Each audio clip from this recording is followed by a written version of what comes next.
మీ అమూల్యమైన వాక్కును మేము ధ్యానించడానికి ఇచ్చినటువంటి ఈ అవకాశాన్ని బట్టి మీ కృతజ్ఞతాస్తుతులు తెలియజేస్తున్నాం తండ్రి.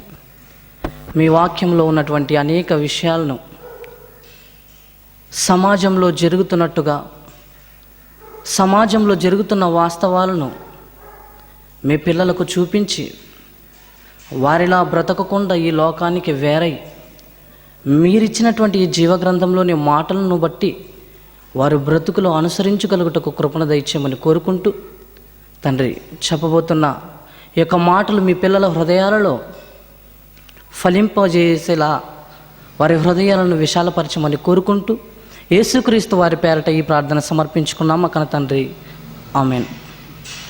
ప్రియమైన దేవుని వారలారా, ఇప్పటి వరకు సహోదరుడు చెప్పినట్టుగా జంతువులకు లేని మారు మనసు కేవలం దేవుడు మనుషులకే ఎందుకు ఇవ్వాలన్న వివరణతో మీరు విన్నారు. అలాగే ఇంకా బైబిల్లో లోతుల్లోనికి వెళ్ళి జ్ఞానం యొక్క అంచుల్లోనికి వెళ్ళి మనం ఆలోచించగలిగితే బైబిల్లో అనేక విషయాలు ఉన్నాయి. కానీ ఈ విషయాలు మనం చచ్చిపోయినా కూడా తరగనివి, మహాజ్ఞాన గనే బైబిల్ అని చెప్పక తప్పదు. ఇప్పటికే ఎన్నోసార్లు జైశాలి శ్రీ పిడి సుందరరావు గారు కానీ Bible open university India international ద్వారా బైబిల్ ఎంత గొప్పదో అని మీరు విన్నారు. బైబిల్లో ఉన్నటువంటి మాటలు చారిత్రాత్మకంగా ఈ లోకంలో సంభవిస్తున్నటువంటి పరిస్థితులకు అనుగుణంగా ఎలా ఉన్నాయో అన్నది మీరు విన్నారు. అలాగే ఈరోజు కూడా ఒక చక్కటి విషయాన్ని మనం నేర్చుకుందాం. ఏంటంటే దేశం వదలని దయ్యాలు.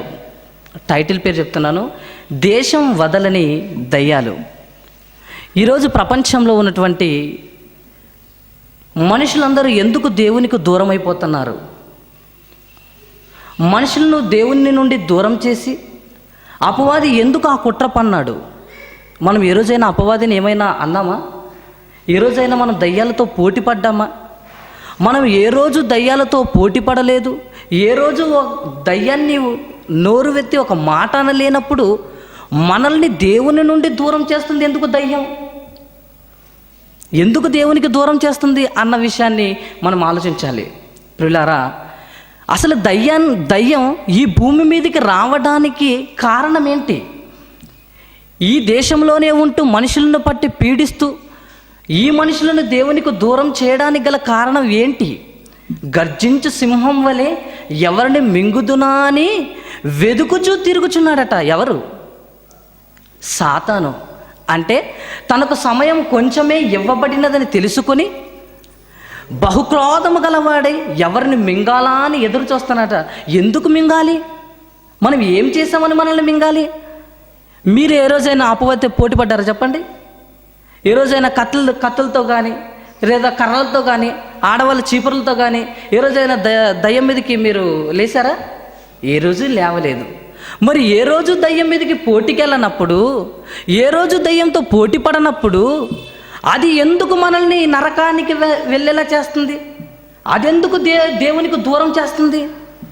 ఎందుకు దూరం చేస్తుందో అన్న విషయం మీరు చివరిగా తెలుసుకుంటారు. అసలు బైబిల్లో ఉన్నటువంటి ఒక మాటను ముందుగా మనం ఆలోచించగలిగితే కొరింథీయులకు రాసిన 2వ పత్రిక 2వ అధ్యాయము 13వ వచనం చూడండి. 13, 14 కొరింథీయులకు 14 వచనం. కొరింథీయులకు రాసిన 2వ పత్రిక 2వ అధ్యాయము 14వ వచనం. మా ద్వారా ప్రతి స్థలమందును క్రీస్తును గూర్చిన జ్ఞానము యొక్క సువాసనను కనపరుచు. మా ద్వారా క్రీస్తును గూర్చిన యొక్క సువాసన, జ్ఞానము యొక్క సువాసన. ఎవరైనా జ్ఞానం గూర్చిన సువాసన ఈరోజు ఎవరైనా చూసారా? వాసన, జ్ఞానమును గూర్చిన వాసన ఎవరైనా చూసారా? చికెన్ వాసన చూసాం, చాలా బాగుంది.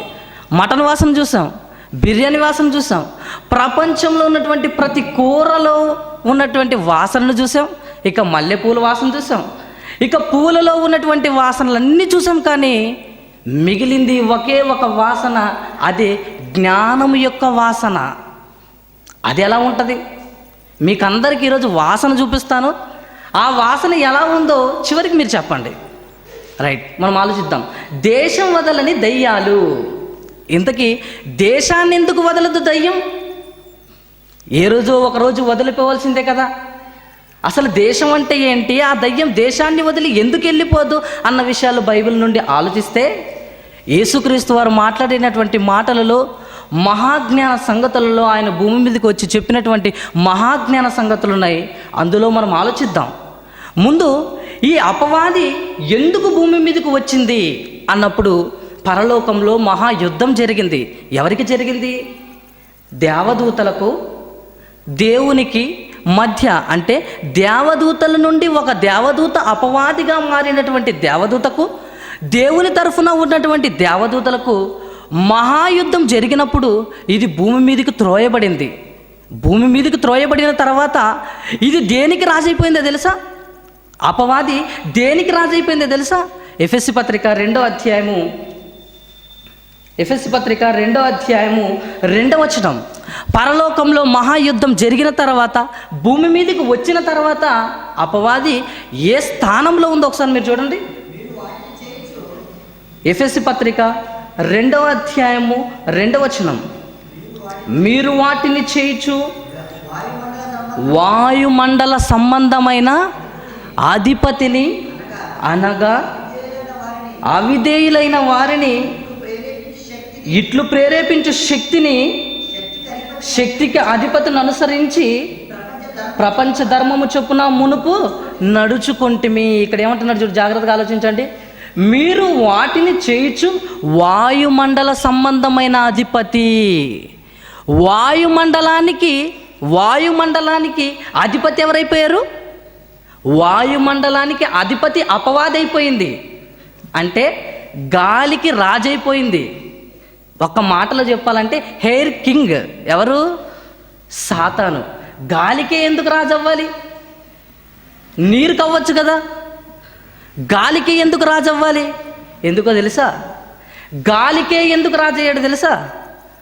మనిషి తల్లి గర్భం నుండి వచ్చిన వెంటనే పుట్టిన పసివానికి కావలసింది గాల, తల్లి పాల? చెప్పండి.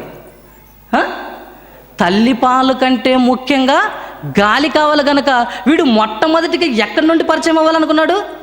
వాడు మొట్టమొదటిగా ఊపిరి తీసుకునేటువంటి ఆ గాలిలోనే అధిపతి అయిపోయాడు. ఇప్పుడు ఆలోచించండి. అంటే మనం పుట్టినప్పుడే మనం పిలుచుకుంటున్నటువంటి ఆ గాలిలో వాడు ఏమైపోయాడు? Air king కలిసిపోయాడు.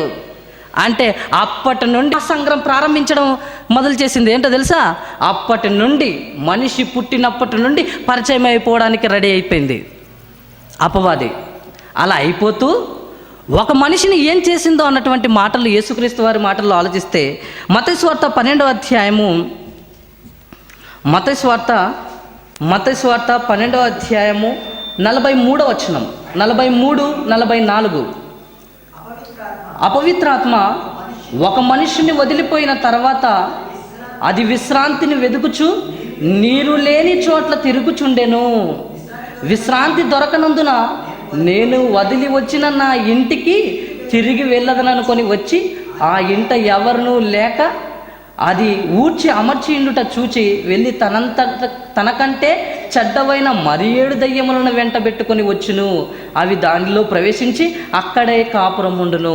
ఇక్కడ చూడండి, ఒక మనిషికి ముందు ఒక దయ్యం పట్టిందట. దయ్యం పట్టిన తర్వాత ఈ మనిషిని మరలా వదిలిపోయిందట. వదిలిపోయిన తర్వాత చక్కగా ఊడ్చి అమర్చి ఉండుట కనిపించాడంట. తనకంటే ఈ చెడ్డవైన 7 దయ్యాలను పట్టుకొని వచ్చిందట. అంటే ఇదే చెడ్డదైతే ఇంకా 7 దయ్యాలను పట్టుకొని వచ్చింది. అంటే మనిషి యొక్క దేహం దయ్యాలను పడుతుందా? ఒక దయ్యాన్ని పట్టిందా? 7 దయ్యాలను పట్టిందా? చెప్పండి. ఒక మనిషిలోనికి 7 దయ్యాలు వచ్చాయా? ఒక మనిషిలోనికి ఒక దయ్యమే వచ్చిందా?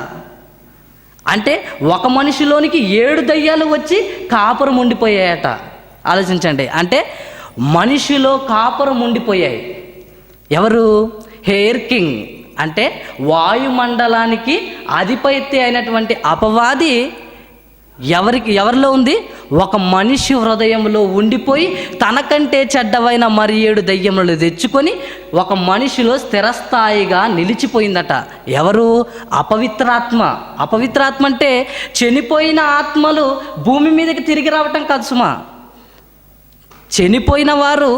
చనిపోయిన తర్వాత వారి ఆత్మలు పాతాళానికి వెళ్ళిపోతాయి తప్ప వారి ఆత్మలు మరలా ఈ భూమి మీదకి రావు. ఎందుకంటే భూమి మీదకి రావని ఖచ్చితంగా ఎందుకు చెప్పగలమంటే, ధనవంతుడు లాజరు సందర్భం మీ అందరికీ తెలుసు.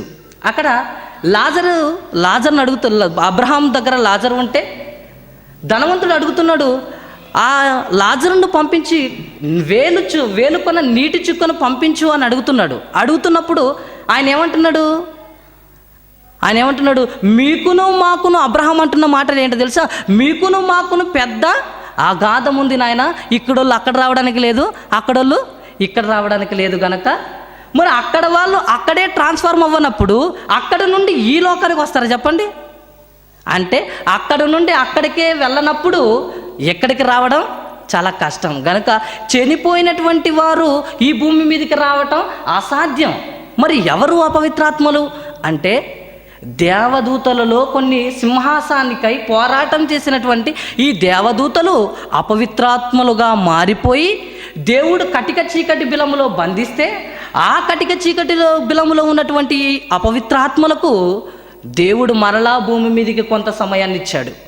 కొంత సమయాన్ని ఇస్తే ఇది ఏం చేసిందో తెలుసా? ఏదైతే మనిషికి ప్రాముఖ్యమో అదే పట్టుకుంది. ఏం పట్టుకుంది? గాలికి, అంటే వాయుమండలానికి అధిపతి అయిపోయింది. వాయుమండలానికి అధిపతి అయిపోయి ఒక మనిషిని ఏర్పరచుకొని ఆ మనిషిలోనికి తనకంటే చెడ్డవైన మరి 7 దెయ్యములు తెచ్చింది. చూడండి, తనకంటే చెడ్డవైన 7 దెయ్యాలను తెచ్చిన తర్వాత యేసుక్రీస్తు మొదటి శతాబ్దంలో ఆ దెయ్యాలతో అంటున్నటువంటి మాట ఒకసారి మనం చూడగలిగితే, మార్కు సువార్త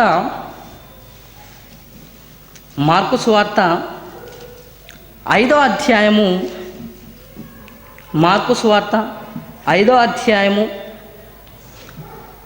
మొదటి వచనం నుండి మీరు చూడగలిగితే, వారా సముద్రమునకు అద్దెనున్న గెరాసీనుల దేశమునకు వచ్చిరి.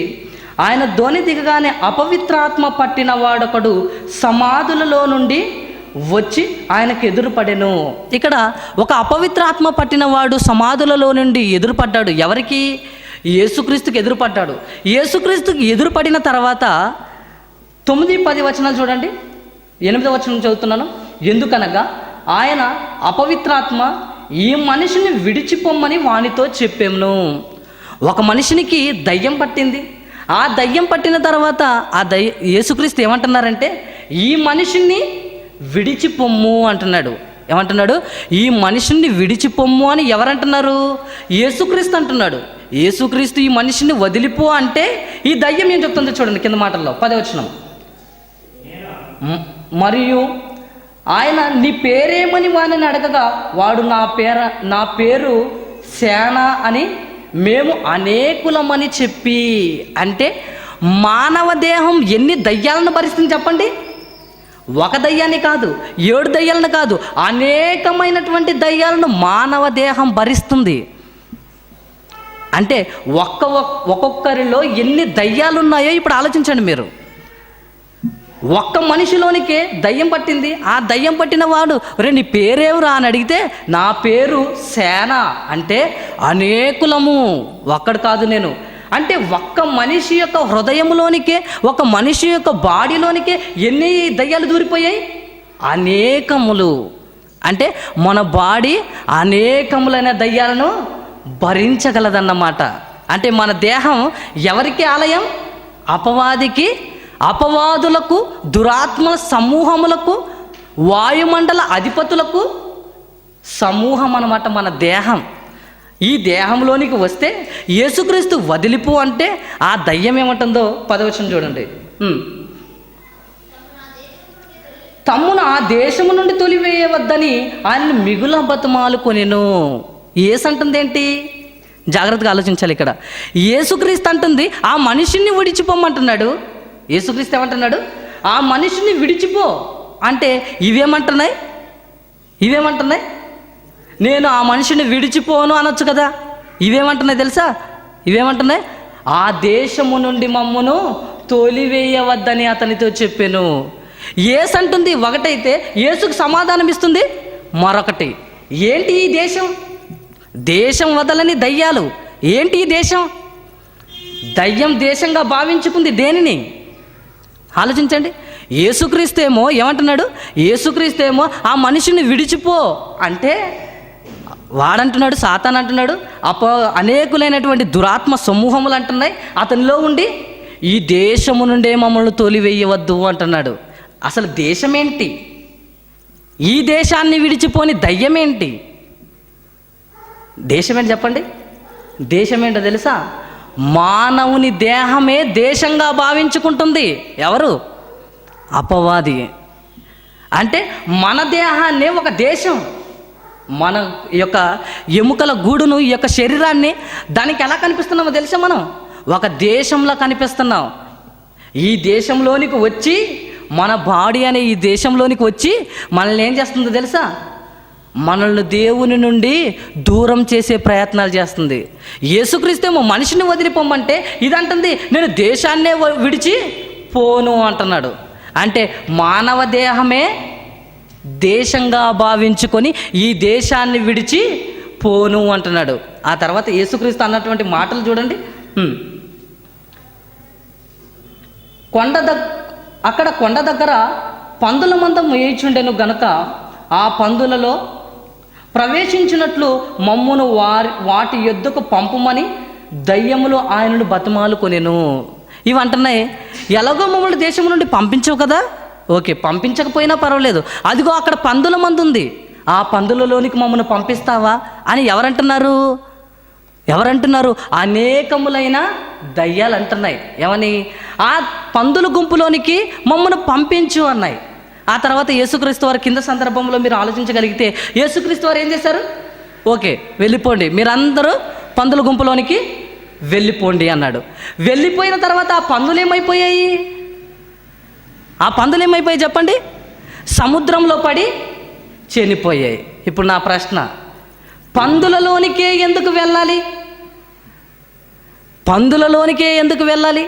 ఈరోజు మీరు ఆలోచించారా? ఇవి మనిషిని విడిచిపోయి పందులలోనికి ఎందుకు వెళ్ళాలి? ఆ పందులు సముద్రంలో పడిపోయి ప్రాపతంగా అవెందుకు చనిపోవాలి? అంటే దయ్యం ఏమన్నా బలి కోరుకుంటుందా? దయ్యాలు ఏమన్నా జంతువుల శరీరాలను కోరుకుంటాయా? అసలు ఎందుకు అలాంటి పరిస్థితి వచ్చింది అక్కడ? అవి దయ్యాలు పందులనే ఎందుకు కోరుకున్నాయి? పందులలోనికి వెళ్ళిపోయిన తర్వాత ఆ పందులు ఎందుకు చనిపోయాయి? ఆలోచించండి ఒకసారి. ఎందుకు వెళ్ళిపోయాయి తెలుసా? పందుల్లోనికి ఎందుకు వెళ్ళిపోయాయంటే అక్కడ ఒక మహాజ్ఞాన సంగతి ఉందండి. ఏంటో చూడండి, కిందకి చదవండి అలాగా. ఆ మంద ప్రాపతము నుండి సముద్రపు దారిని వడిగా పరిగెత్తుకొని పోయి సముద్రంలో పడి ఊపిరి తిరగక చచ్చెను. ఆ పందులు మేపుచున్న వారు పారిపోయి పట్టణములోను గ్రామములోను ఆ సంగతి తెలియజేసిరి. జనులు జరిగినది చూడవెళ్ళి యేసునొద్దకు వచ్చి సేనాను దయ్యము పట్టినవాడు చెప్తున్నాడు. ఇదంతా సందర్భం చెప్తున్నారు. ఏంటంటే తెలుసా? యేసుక్రీస్తు అనే ఒక ఆయన వచ్చాడు, చాలా రోజుల నుండి దయ్యం పట్టినవాడు ఒకడు మన ఊరిలో ఉన్నాడు కదా, ఆ దయ్యాలన్నింటిని వెళ్ళగొట్టాడు అని చెప్పేశారు. అప్పుడు ఆ ఊరు వాళ్ళందరూ సంతోషించలేదండి. ఏం చేశారు? 17వ వచనం చూడండి. 17వ వచనం, అసలు పందుల్ని ఎందుకు కోరుకున్నారో, దయ్యాలు ఎందుకు కోరుకున్నాయో అన్న విషయం చెప్తున్నాడు. 16వ వచనం నుండి, జరిగినది చూచిన వారు దయ్యముల పట్టిన వారికి కలిగిన స్థితియు పందుల సంగతియు ఆ ఊరి వారికి తెలియజేయగా, ఆ ఊరి వారికి అంతా తెలియజేశారండి. ఏమని? పలానా దయ్యం పట్టిన వాడు ఉన్నాడు కదా, ఆ దయ్యం పట్టిన వానికి దయ్యాలు విడిచిపోయాయి, ఆ దయ్యాలన్నీ మన పందులన్నీ ప్రాపతముగా సముద్రంలో పడి చచ్చిపోయాయి అని ఆ ఊరి వారికి తెలియజేశారు. తెలియజేసిన తర్వాత తమ ప్రాంతమును విడిచిపోమ్మని ఆయనను బతిమాలుకొనిరి. ఎవరిని బతిమాలుకుంటున్నారు? యేసుక్రీస్తేమో గొప్ప పని చేస్తే, యేసుక్రీస్తేమో దయ్యం పట్టిన వాడు బాధపడుతుంటే ఆ దయ్యాన్ని వదలగొడితే వీరందరూ ఏమంటున్నారు? మా దేశమును విడిచిపో, మా ప్రాంతమును విడిచిపో అని ఎవరిని అంటున్నారు? యేసుక్రీస్తునే అంటున్నారు. ఇప్పుడు ఒకసారి ఆలోచించండి. ఇప్పుడు పందులలోనికి వెళ్ళేటటువంటి ఈ అపవిత్రాత్మలు, ఈ దయ్యాలు ఎక్కడికి వెళ్ళాయి చెప్పండి? యేసుక్రీస్తునే వద్దంటున్నారంటే యేసు నువ్వు మాకు అవసరం లేదు అని ఎవరన్నారు? దయ్యాలన్న. ఏమని తెలుసా? కాలము రాకముందే మమ్మను బాధించుటకు వచ్చితివా ప్రభువా అని దయ్యాలు అంటున్నాయి. మమ్మను విడిచిపొమ్ము అని ఎవరన్నారు? అపవిత్రాత్మ పట్టినవారు అన్నారు. ఆ తర్వాత ఊర్లో ఉన్న వారందరూ ఏమంటున్నారు? చెప్పండి. మా ఈ ప్రాంతమును విడిచిపొమ్మంటున్నారు. అంటే ఆ పందులలోనికి వెళ్ళిన దయ్యాలన్నీ ఎవరిలోకి వెళ్ళిపోయాయి? ఆ ఊర్లో వారికి అందరికి వెళ్ళిపోయి యేసుక్రీస్తునే బయటికి గెంటేస్తున్నారు. చూడండి, అంటే ఇది మాత్రం మనిషిని వదలదన్నమాట. పందులలోనికి కావాలనుకున్నది ఎందుకో తెలుసా? పందుల్లోనికి వెళ్తే పందులు ఎలాగో భరించలేదు. అంటే ఒక్కసారి మీరు ఆలోచించండి, మనలో ఉన్నటువంటి ఆత్మ, మన దేహం ఎన్ని దయ్యముల ఆత్మలనైనా భరించగలదు. కానీ ఒక జీవి లేదా జీవరాశులు ఆత్మను మాత్రం భరించలేకుండా అవి చనిపోయాయి. అంటే ఒక పంది భరించనిది మన శరీరం అనేక దయ్యాలను భరిస్తుంది. అది అడిగిపోయి ఆ పందులలోనికి వెళ్ళిపోయి వెంటనే ఊరి వారి అందరిలోకి వెళ్ళిపోయి యేసుక్రీస్తునే వెళ్ళిపోమ్మన్నదంటే ఊరి వారి అందరిలోనికి అపవాదం ఏమైపోయింది? దురాత్మల సమూహం ఏమైపోయింది? అక్కడికి వెళ్ళిపోయి యేసుక్రీస్తునే ఊరి నుండి గెంటేస్తున్నారు. ఆలోచించారు? ఇప్పుడు అర్థమైందా మీకు? అంటే ఇది ఎక్కడికి వెళ్ళినా ఈ దెయ్యం మాత్రం ఎక్కడికి వెళ్ళటం లేదు. ఎక్కడికి వెళ్ళినా మనిషే కావాలంటుంది. దేశం వదలని దయ్యాలు. దేశం అంటే ఎవరు? దేశం అంటే మట్టి కాదోయ్, దేశం అంటే మనిషి. ఈ మనిషిని విడిచి ఎక్కడికి వెళ్ళటం లేదు. ఈ మనిషిని ఎంత క్రూరంగా ఈరోజు ఈ అపవాది చేస్తుందో అన్న మాటను మనం చూడగలిగితే యెషయా గ్రంథం 14వ అధ్యాయంలో, యెషయా గ్రంథం 14వ అధ్యాయము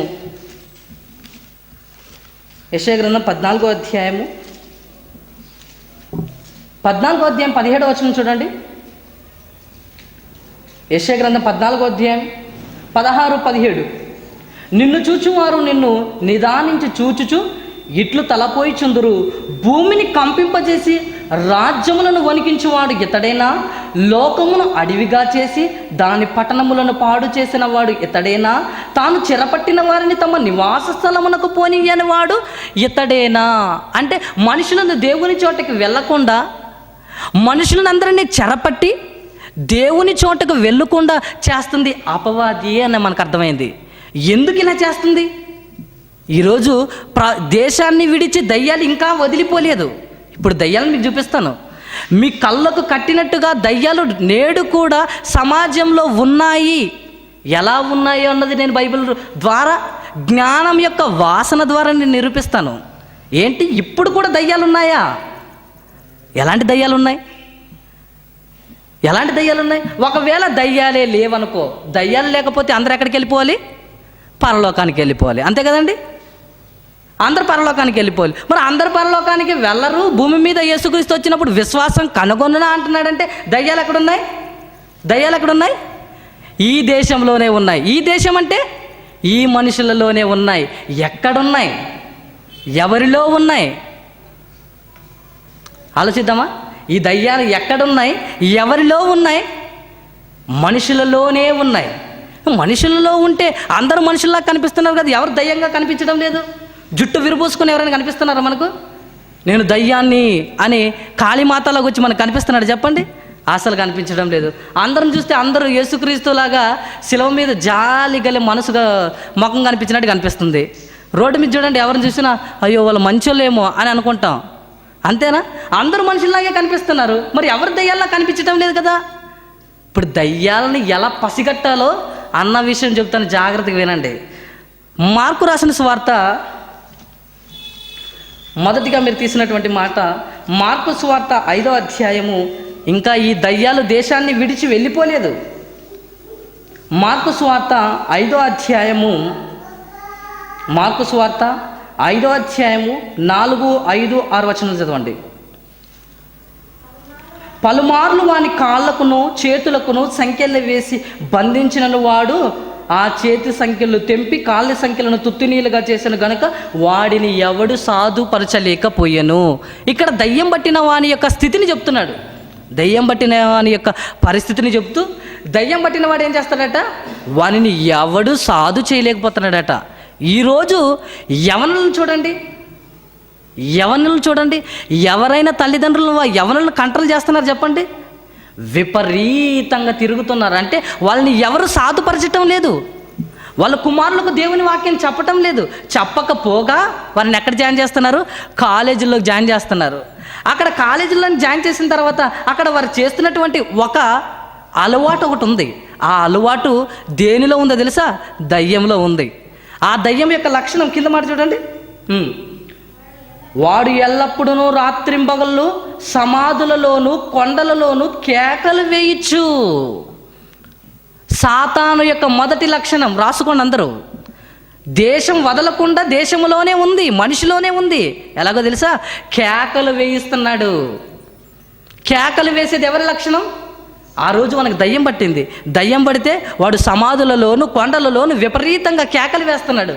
ఈరోజు ఏ కార్యక్రమం జరిగినా, ఒక పెళ్లి జరిగినా, ఒక బర్త్డే జరిగినా, లోకంలో ఎవరిని చూడండి విపరీతంగా తాగి కేకలు వేస్తున్నారు.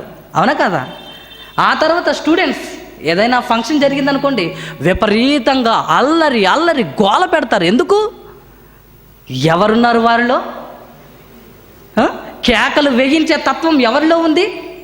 ఆ రోజు యేసుక్రీస్తును సిలువ వేయించడానికి, యేసుక్రీస్తు సిలువ వెక్కించడానికి ఏవి గెలిచాయి? కేకలే గెలిచాయి. ఈ కేకలు వేసే తత్వం ఎవరిలో ఉంది? ఎవరిలో ఉంది? అపవాదిలో ఉంది. అంటే దేశాన్ని విడిచిపోలేదా దయ్యం? పోలేదు. క్రైస్తవులలో కూడా కేకలు వేయిస్తుంది. మైక్ ముందుకు వచ్చి విపరీతంగా కేకలు వేస్తున్నారు. విపరీతమైన ప్రసంగాలు చేస్తూ విపరీతంగా కేకలు వేస్తూ నిన్ను దేవుడు దీవించునుగాక, ఆశీర్వదించునుగాక అని క్రైస్తవుల చేత కూడా ఏం చేస్తున్నాడు? కేకలు వేయిస్తున్నాడు. మరి కేకలు వేయిస్తున్నటువంటి లక్షణం ఎవరిది? కేకలు వేయిస్తున్న లక్షణం ఎవరిది? అపవాదిది. ఇప్పుడు దేశాన్ని విడిచిపోయిందంటారా? దేశంలోనే ఉందంటారా? ఇప్పుడు ఎవరైనా విపరీతంగా కేకలు వేశారనుకోండి, మీరేమనుకోవాలి? వానిలో దయ్యం ఉంది.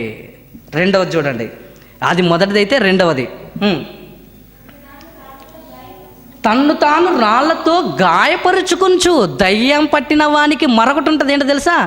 తన్ను తాను గాయపరుచుకుంటాడట. ఎలా గాయపరుచుకుంటాడు? ఎలా గాయపరుచుకుంటాడు? ఎలాగో చెప్పమంటారా? ఫుట్బాల్ ఆడామనుకోండి, విపరీతమైన దెబ్బలు తగులుతాయి తెలుసా? ఫుట్బాల్ కానీ బాక్సింగ్ కానీ, బాక్సింగ్ మీకు తెలుసు, బాక్సింగ్లో WW ఛానల్లో కానీ ఇలా విపరీతంగా కొట్టుకుంటున్నారు. అంటే ఇది ఎవరి లక్షణం? గాయపరుచుకోవటం అన్నది ఎవరి లక్షణం చెప్పండి? క్రికెట్ ఆడటం కూడా గాయపరచుకోవడమే తెలుసా? మొన్న ఆయన చనిపోయాడు బాల్ తగిలి. అలాగే మొన్న హైదరాబాదులో విపరీతమైన ఇద్దరు పోటీ పడ్డారు.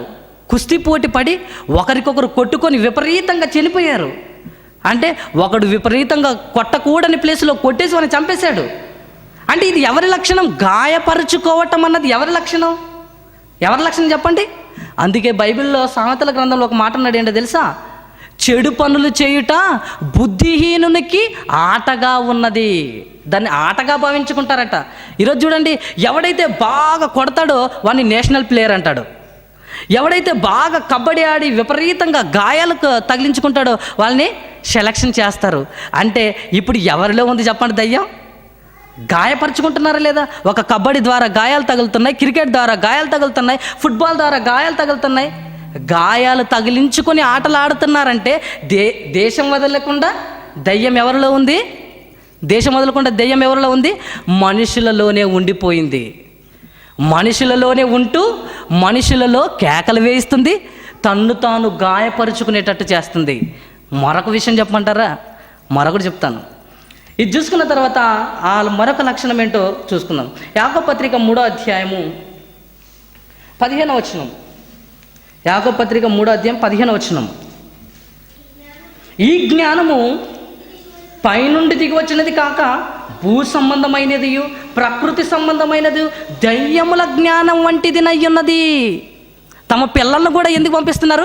దయ్యాల జ్ఞానం. దయ్యాలకి ఏ జ్ఞానం? కేకలు వేయడం, దాని జ్ఞానం అనుకుంటున్నారు. ఫుట్బాల్ ఆడటం దయ్యముల జ్ఞానం. అంటే తమ పిల్లలను స్కూలుకు పంపిస్తున్నారు. స్కూలుకు పంపించిన తర్వాత వాళ్ళు కబడ్డీలో, మమ్మీ ఇదిగో నేను కప్పు తెచ్చాను, వెరీ గుడ్, సబాష్, చాలా మంచి కప్పు తెచ్చావు.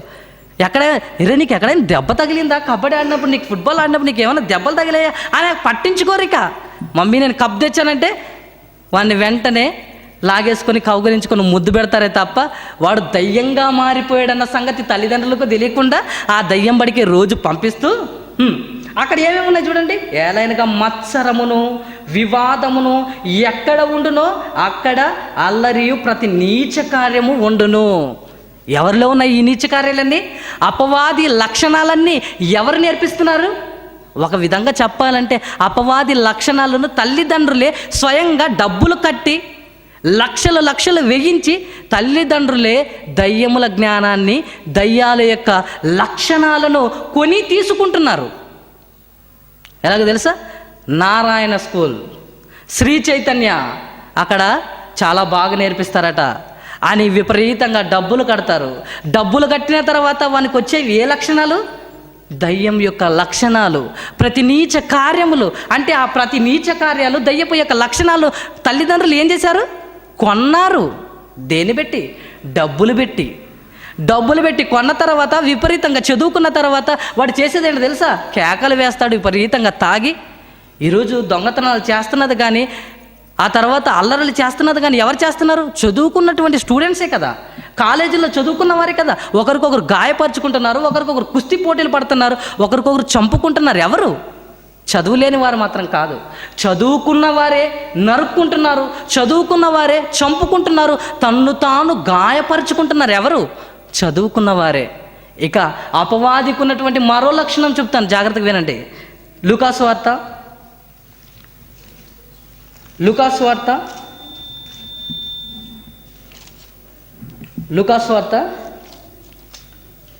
8వ అధ్యాయము, లూకాసు వార్త 8వ అధ్యాయము 26-27 వచనం చూడండి. వారు గలిలయకు ఎదురుగా ఉండు గెరాసీనుల దేశమునకు వచ్చిరి. ఆయన ఒడ్డున దిగినప్పుడు ఆ ఊరి వాడొకడు ఆయనకు ఎదురుగా వచ్చెను. వాడు దయ్యముల పట్టిన వాడై, ముందు దయ్యాలు పట్టిన ఇద్దరుని చూసాం. దయ్యాలు పట్టిన వాడు మొదట కేకలు వేశాడు, రెండవది తన్ను తాను గాయపరుచుకున్నాడు. ఇక దయ్యం పట్టిన వానికి మూడవ లక్షణం ఏముందో చూడండి. బహుకాలము నుండి బట్టలు కట్టుకొనక సమాధులలోనే గాని ఇంటిలో ఉండువాడు కాడు. అంటే దయ్యం పట్టిన వాడు ఒంటి మీద బట్టలు ఉంచుకోడు. ఈరోజు చూడండి, మీరు బయట చూడండి. నేను మొట్టమొదటిగా బెంగళూరుకు వచ్చి మొట్టమొదటిగా అబ్జర్వేషన్ చేసింది ఏంటో తెలుసా? ఒక్కరు ఒంటి మీద సరిగ్గా బట్టలు ఉండవు. ఆడవాళ్ళని చూసినా అంతే ఉన్నారు, మగవాళ్ళని చూసినా అంతే ఉన్నారు. చూడండి, మీరు చూడండి. ఎవరైనా కరెక్ట్గా ఒకప్పుడు స్త్రీలు కానీ ఎలా ఉండేవారు తెలుసా? ఎవరైనా ఇంటికి వచ్చారనుకోండి, ఇంటికి వస్తే డైరెక్ట్ ఆడవాళ్ళు వెళ్ళేవారు కాదు. ఒక తెర అడ్డం పెట్టుకొని, మీకేం కావాలి చెప్పండి, మా ఆయన కావాలా, మా ఆయన లేరండి అని చెప్పేవాళ్ళు. కానీ ఇప్పుడు ఆయన్ని ఇంట్లో పెట్టుకొని కూడా నీకేం కావాలి చెప్పు, మీ ఆయనమ్మ అంటే నేనున్నాను కదా, మా ఆయనతో ఎందుకు నీకు చెప్పు, నాతో చెప్పు అని అంటారు. ఇప్పుడు ఆడవాళ్ళే అలా మారిపోయారు. ఇక డ్రెస్ సెన్స్కి వస్తే విపరీతంగా చెడిపోయారు. చూడండి, మగవాళ్ళు ట్రాన్స్ జీన్స్ అంటే ఇక్కడ చించుకుంటారు, ఆ తర్వాత ఇక్కడ చించుకుంటారు. అదొక ఫ్యాషన్ అంటే ఒంటి మీద సరిగ్గా వీడు బట్టలు ఉంచుకోడన్నమాట. అంటే ఒంటి మీద బట్టలు ఉంచుకున్నవాడు ఎవరి లక్షణం ఇది? దయ్యం యొక్క లక్షణం. కొంతమంది అయితే ఇక్కడ ఏమీ ఉండదు, ఇక్కడ ఏమీ రావు, 2 బటన్లు ఇప్పి వేసుకొని చక్కగా తిరుగుతుంటారు. ఇది ఎవరి లక్షణం చెప్పండి? వానికి 1/2 కేజీ కండ ఉండదు, అంతేనా? మొత్తం ఎండిపోయి ఉంటుంది. ఎండిపోయింది విప్పుకొని, ఇదిగో నా బాడీని చూడండి అని రోడ్డు మీద తిరుగుతుంటాడు. అంటే ఒంటి మీద బట్టలు మాత్రం ఉంచుకోడన్నమాట. ఒంటి మీద బట్టలు ఉంచుకొనే ఎవరి లక్షణం అది? చదువుకున్నవాడు ఒంటి మీద బట్టలు ఉంచుకోవడం లేదు, చదువు కొనని వాడు కూడా అలాగే మారిపోయాడు. అంటే సరిగా ఎవరు ఒంటి మీద బట్టలు ఉంచుకోవటం లేదంటే అది ఎవరి లక్షణం చెప్పండి? అపవాది లక్షణం. అంటే వాడు కనిపించకపోయినా వాళ్ళ లక్షణాలు మనలో ఉన్నాయా? సమాజంలో ఉన్నాయా? ఇప్పుడు చెప్పండి, దేశం వదిలిపోయిందంటారా దయ్యం? దేశాన్ని వదలకుండా ఇంకా ఇక్కడే ఉందంటారా? దేశం వదలకుండా ఇంకా దేశంగా భావించుకొని మనుషులలోనే ఉంది. ఆ మనుషులు ఎలాంటి వారు అన్నాను? మొదటిగా వాళ్ళలో కనిపించే తత్వాలు ఏంటో తెలుసా? అల్లరి, కేకలు, ఆ తర్వాత ఏంటి? గాయపరుచుకోవటం, ఆ తర్వాత బట్టలు తీసివేయటం. ఇవి ఎవరి లక్షణాలు? అపవాది లక్షణాలు. ఇవి మీరు కనిపించగానే ఏమనుకోవాలి? వీడికి దయ్యం పట్టిందిరా, వీడు దయ్యం యొక్క సంబంధి అని మీరు అనుకోవాలి. ఇప్పుడు దేశాన్ని విడిచిపోయిందంటారా? దేశంలోనే ఇంకా నివాసం చేస్తూ ఉందంటారా? దేశంలోనే ఇంకా నివాసం చేస్తూ ఉంది దయ్యం. మరి ఈ దయ్యాన్ని ఎవరు వదలగొట్టాలి? ఈ దయ్యాన్ని ఎవరు వదలగొట్టాలి? మొదటి శతాబ్దంలోనే భూత వైద్యుడు ఒక ఆయన వచ్చాడు. ఆయన ఎవరు? భూత వైద్యుడు. ఆయన యేసుక్రీస్తు వారు. యేసుక్రీస్తు వారు వచ్చేమన్నాడు? ఈ మనుషుల్ని విడిచిపో అనగానే వెళ్ళిపోయే. ఈరోజు మనం ఎంత చెప్పినా అవి వినవు. కుక్క తోక వంకర అన్నట్టు, ఇందాక చెప్పినట్టు కుక్క తోకకు ఒక పైప్ చేసి పెట్టండి చక్కగా, మళ్ళీ ఆ పైప్ తీసిన తర్వాత ఆ కుక్క తోక మళ్ళీ వంకరే ఉంటుంది తెలుసా? మీరు ఎంత స్ట్రైట్ అని చేయండి కానీ మళ్ళీ వంకర అయిపోతుంది. అలాగే ఈరోజు మనుషులకి ఎంత చెప్పినా వినటం లేదంటే, ఎంత చెప్పినా మారు మనసు రావటం లేదంటే వారిలో ఎవరున్నారు? ఈ యుగ సంబంధమైన దేవత అవిశ్వాసులైన మనోనేత్రలకు గ్రుడ్డితనం కలుగజేసి వారిలోనే ఉంటుందన్న సంగతి తెలియకుండా నీచంగా వారిని దేవునికి దూరం చేస్తుంది. అంటే దేశాన్ని మాత్రం దయ్యం విడిచిపోలేదు. మరి ఈ దయ్యాన్ని ఏం చేయాలి ఒక క్రైస్తవుడిగా? ఏం చేయాలో చివరిగా మాటను చూసుకొని ముగించుకుందాం. రోమపత్రిక 16వ అధ్యాయం 20వ వచనం చూడండి. రోమపత్రిక 16వ అధ్యాయం 20వ వచనం. సమాధానకర్తయగు దేవుడు సాతానును మీ కాళ్ళ కింద శీఘ్రంగా చితకద్రొక్కండి. క్రైస్తవుడా, నీకు ఎలాంటి శక్తినిచ్చాడు తెలుసా? ఈ దయ్యాన్ని తీసుకొని ఏం చేయాలట? దొంగ బోధకులకు జుట్టు పట్టుకొని పడేయాలని కొట్టడం కాదు. ఆ దయ్యాన్ని తీసుకొని వచ్చి మన కాళ్ళ కింద శీఘ్రంగా చితకదొక్కాలట. అసలు దయ్యమే కనిపించదు. మరి దయ్యం కనిపించినప్పుడు ఎలా దొక్కుతాం చెప్పండి? దాని యొక్క లక్షణాలు మనలోనికి ఎంటర్ అవ్వకుండా ఎక్కడ పెట్టుకోవాలి? పాదము కిందే పెట్టుకోవాలి. ఒరే నువ్వు నా పాదం కింద ధూళితో సమానం రా అంటాం అంటే అర్థం ఏంటి? అంత వేస్ట్ అని. అలాగే ఇప్పుడు అపవాది యొక్క లక్షణాలను కానీ అపవాదిని కానీ ఎలా చూడాలి మనం? ఒరే నువ్వు మాత్రం నన్ను బట్టలు ఇప్పేటట్టు నన్ను చెయ్యలేవు, సవాల్. నన్ను మాత్రం బట్టలు లేకుండా చెయ్యలేవు, చూసుకుందామా అని సాతానుతో పోటీ పడాలి. నువ్వెంత తెలుసా? నా కాళ్ళ కింద మట్టి లాంటి వాడివి, ధూళి లాంటి వాడివని క్రైస్తవుడు శీఘ్రంగా చితకద్రొక్కాలన్నాడు. మరి దేవుని నమ్ముకున్నటువంటి మనం ఆ సాతాను శీఘ్రంగా చితకదొక్కుతున్నామా చెప్పండి? యాకోబు పత్రికలో ఒక మాట అన్నాడు. ఏంటో తెలుసా? అపవాదిని ఎదురించుడి, అప్పుడు వాడు మీ యొద్ద నుండి పారిపోవును. తోక ముడుచుకొని పారిపోతాడు మీ యొద్ద నుండి. బాబోయ్ వీడేంటి ఇలా ఉన్నాడు, వీనితో నేను పోటీ పడలేను అని మనల్ని విడిచి మనకు దూరంగా ఉండిపోయి ఏమనాలి?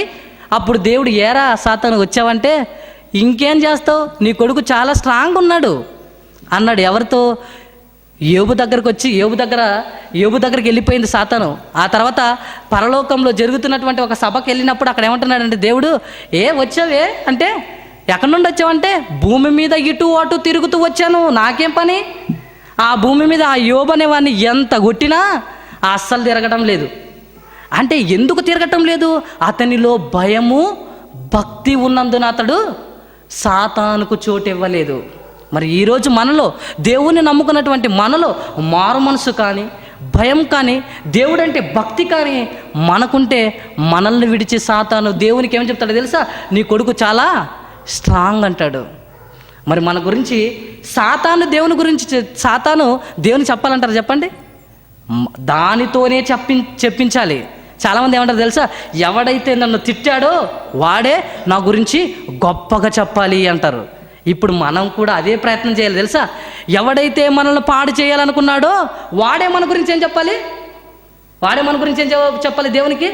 బాబు నీ కొడుకా, నీ కూతురా, ఆమె ఎంత యథార్థవంతురాలంటే భక్తివంతురాలంటే మారు మనసు పొంది నీ కోసం ఫలిస్తుందామే అనాలి దేవునితో. మరి అలా అనిపించుకునేలా ఒక క్రైస్తవులుగా మనం ఉన్నామా చెప్పండి? మీరందరూ ఉండాలని కోరుకుంటూ ఈ యొక్క మాటలు ముగిస్తూ ప్రార్థనతో ముగించుకుందాం. ప్రేమ కలిగిన మా తండ్రి, సమాజం దయ్యాన్ని విడిచి వెళ్ళిపోలేదని సాతాను యొక్క తంత్రాలు ఈ సమాజంలో కనిపిస్తున్నాయని మేము తెలుసుకున్నాం తండ్రి. సాతాన్ని ఎలాగైనా మా కాళ్ళ కింద శీఘ్రంగా చితకద్రొక్కి తండ్రి మీరున్నటువంటి ఆ పరలోకానికి చేరుకోగలుగుటకు సహాయం అనుగ్రహించండి తండ్రి. ఎంతో కష్టపడి college of Bible technology Bengaluru ఈ యొక్క విద్యార్థులను ఈ యొక్క సంఘాన్ని నడిపిస్తున్నటువంటి రామ్ సార్ గారు కూడా మంచి ఆరోగ్యాన్ని ఇవ్వండి, ఆయన కుటుంబాన్ని చక్కగా కాపాడండి తండ్రి. ఇంకా మీ పనిలో ఇంకా అభివృద్ధి చెందగలుగుటకు ఆయనకును మంచి జ్ఞానాన్ని, జ్ఞాపక శక్తిని ఇవ్వండి. ఇంకా ఆయన ఆర్థిక పరిస్థితులను బట్టి ఆయన్ను ఆశీర్వదించండి తండ్రి. ఇంకా మీ గురించి అనేకమైన పనులు చేయగలుగుటకు మీ కుమారునికి మంచి బలాన్ని, శక్తిని అనుగ్రహించమని కోరుకుంటూ, విన్నటువంటి మీ పిల్లలు సాతాను యొక్క లక్షణాలను గుర్తెరిగి వా యొక్క లక్షణాలను మీ పిల్లలకు అంటకుండా, ఈ లోక మాలిన్యం వారికి అంటకుండా కాపాడుకొనగలుగుటకు సాయం అనుగ్రహించమని కోరుకుంటూ, యేసుక్రీస్తు వారి పేరట ఈ ప్రార్థన సమర్పించుకున్నాం అక్కడ తండ్రి. ఆమేన్.